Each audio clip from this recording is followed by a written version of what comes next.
Je vais vous montrer une petite astuce par rapport à la peur des enfants. C'est la méthode qu'on appelle Kaizen, c'est-à-dire du petit pas.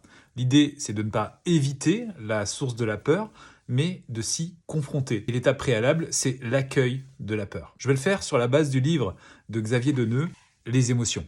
Oh, regarde, il y a un petit éléphant qui est à la piscine. Je crois même qu'il a une bouée.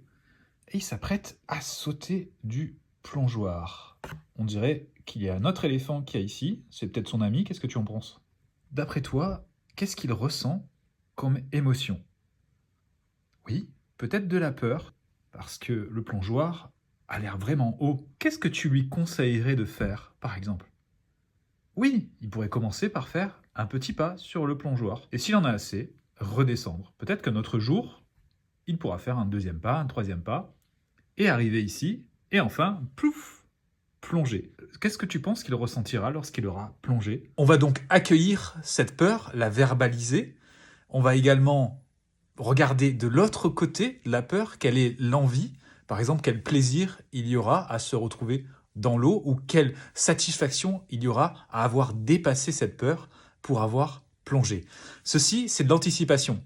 Lorsqu'on le fait sur un livre, les enfants vont pouvoir ensuite, en situation réelle, se replonger dans ce type de scène qu'ils ont déjà imaginé et déjà ressenti à l'avance, avec la distance nécessaire, puisqu'il s'agit de personnages dans un livre. Voici donc une idée d'utilisation de ce type de livre sur les émotions.